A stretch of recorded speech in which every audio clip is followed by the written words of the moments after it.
Kumusta mga kapitbahay? Ito po si Jeff dito po sa Van Life Adventure. At ang atin pong pag-uusapan ngayon ang maaaring gagastusin natin sa ating DIY o do-it-yourself conversion ng ating camper van. Maaaring nakapanood kayo ng mga video sa YouTube, sa Facebook o pictures, sa Instagram, sa Messenger o saan mang social media platform. At inyo pong nagustuhan ang adventure ng pagtira dito sa van. So nag-iisip kayo na balang araw titira din sa van. Maaaring nakatanggap kayo ngayon ng inyong mga bonus at gusto nyong gagastusin sa pag-convert ng van.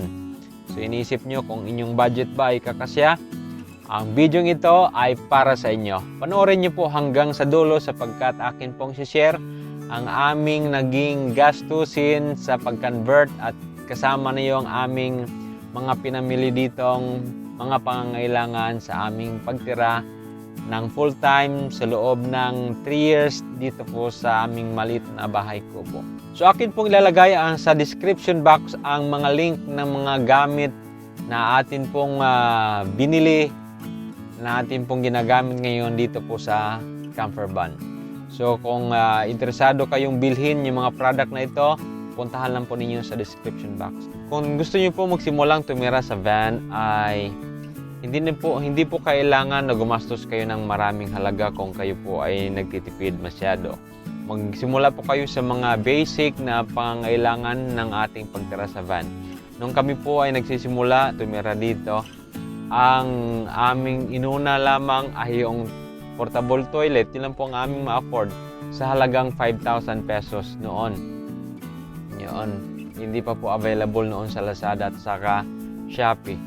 Ang pinaka-importante sa lahat sa pagtira sa van ay mayroon kang maayos na higaan.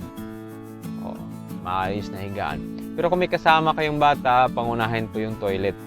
Pero kung kayo naman po ay adult, kayo lang po ay nag-iisa sa van, ang toilet ay hindi masyado yung pangunahin.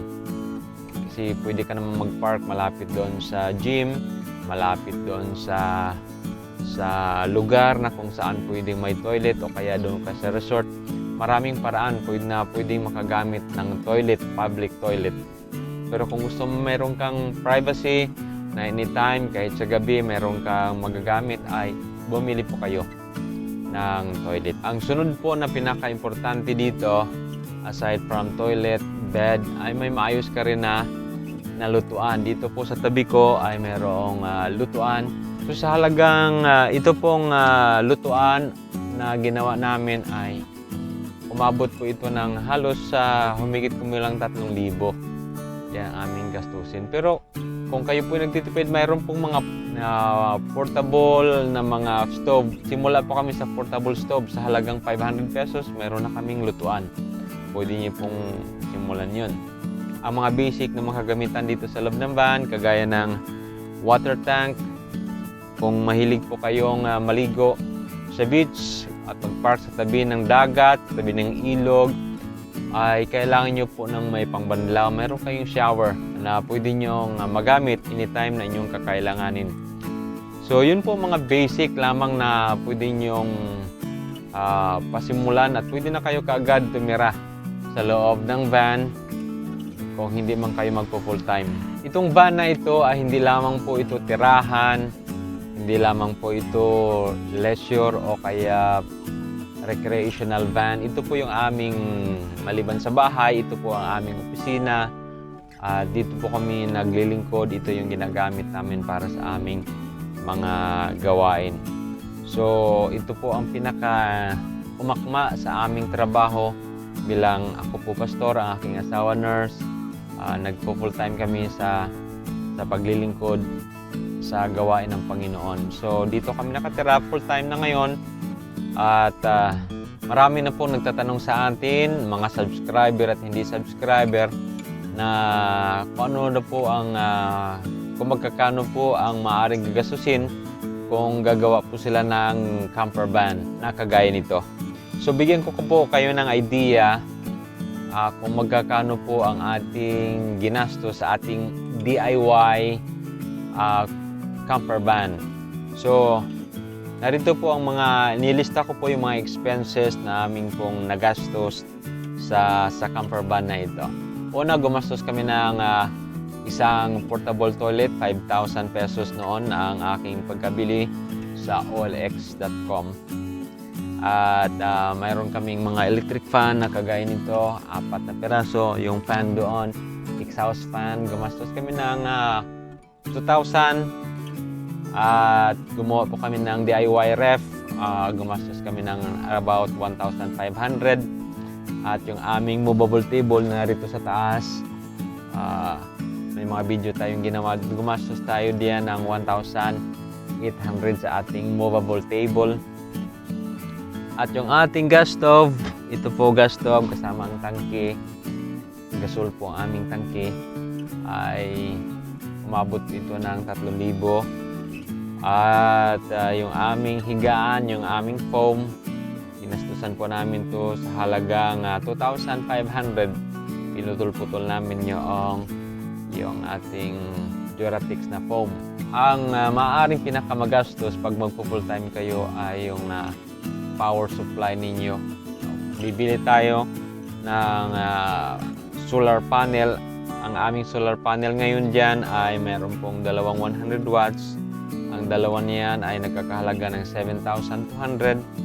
At bumili po kami ng controller, inverter, charger na halagang 5,200 na pure sine inverter. Pure sine po ang recommended po na gamitin natin para stable po yung output ng ating kuryente. So yung pag-install nito, mga wire, mga saksakan, mga switch ay umabot po ito ng 1,500. Ito pong sink na aming ginagamit sa paghuhugas, pagluluto ay mura lang po pagkabili. 100 lamang po yata yung pinaka-sink. Pati yung kanyang gripo. At yung pag-install ay siguro gumastos kami ng about 1,100 pesos. At mahalaga po pag tumira kayo sa van ay marami kayong tools. So bumili kami ng toolbox, maging ang mga basic tools sa pagre-repair. Humigit kumulang 3,000 din po. At yung mga lutuan, mga kaldero, dito po ang lagayan ng kaldero. Yan. Plato, yung mga ibang mga kagamitan din sa dulo. Meron kami isang pressure cooker, isang saingan, isang pangprito at pag-init ng tubig. So mga umabot dito ng 4,800. Lahat ng aming ginagamit sa pagluluto ay stainless, madali kasing linisin. Yung dalawa, mayroon kaming pump na dalawa na ginagamit dito. Nasa halagang 1,200, mayroon ka ng dalawang pump. At ang medyo magastos ay yung tangke. Yung tangke ng tubig na halos 1 gram po ang laman. 180 liters na tubig ang laman ng aming water tank doon sa ilalim. So pati yung pagkabit, gumastos kami ng 5,000 din yung tangke nito. So para doon sa aming shower, doon sa labas, sa halagang 500, mayroon ka ng shower curtain at mayroon ka ng magagamit doon na paliguan. So yung pag-convert nito, yung insulation at iba pa ay halos mga kahoy na ginamit, plywood, at mga screws, pako.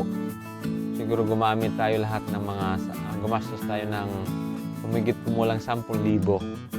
Mayroon tayong carrier doon sa taas at mayroon tayong awning sa halagang 9,000 pesos. Yun po ang aming mga nagastos. Dahan-dahan lang po. So ang aming pong nagastos dito ay humigit kumulang 75,000 pataas. Aside from camper van, mayroon kaming gamit dito sa office. Mayroong laptop na kailangan namin mag-print o siyempre kailangan din ng printer at mga office supplies. So additional expenses po namin dito po sa sasakyan. So ako po ang tatanungin, kung gusto niyo po magsimula sa low budget ay magsimula kayo magdahan-dahan lang po, magsimula kayo sa toilet, pumili kayo ng isang battery, extra battery, pumili po kayo ng solar panel, controller, inverter, yun po ng pinaka-basic. Kahit doon lang po kayo muna magsimula. Yun, dahan-dahan. Pero at least, bago kayo magsimula, may plano na po kayo. Manood po kayo ng maraming video. Marami na pong Pilipino ngayon na nagva-van life. Mag-research po kayo sa YouTube, Van Life Philippines, o napakaraming lumalabas po. Kaya sa ibang bansa. Medyo ang kanilang van life sa Western countries ay luxurious, magastos. Pero doon sa Pilipinas, sa halagang 20,000, pwede ka na magsimula. O 20 to 50,000, maganda na po ang inyong van. Pwede nang maging komportable na ang inyong pagtira sa loob ng van. So muli, yun lang po ang aking mai-share sa inyo. Pero kung kayo po ay may tanong, may comment, may suggestion pa para mapaganda yung aming pagtira dito sa van, pwede po kayo mag-comment para malaman ko po ang inyong mga suggestion at mga tanong. At huwag nyo rin pong kalimutang mag-like dito sa video kung nagustuhan ninyo. Pero kung hindi pa po kayo nag-subscribe, paki-subscribe na rin po at pakipindot yung ating notification bell sa tabi ng subscribe button. Kung nag-iisip ka na gusto mo ring tumira sa sasakyan balang araw, meron akong isi-share sa iyo na isang talata sa Biblia na mag-i-encourage sa iyo na i-pursue ang iyong mga pangarap. Psalm 137 verse 4, it says, "Delight thyself also in the Lord, and He shall give thee the desires of thine heart." Verse 5, "Commit thy way unto the Lord, trust also in Him, and He shall bring it to pass." Naway ang talatang ito ay magbibigay sa inyo ng encouragement na abutin ang inyong mga pangarap sa buhay. Hanggang dito na lang. Paalam.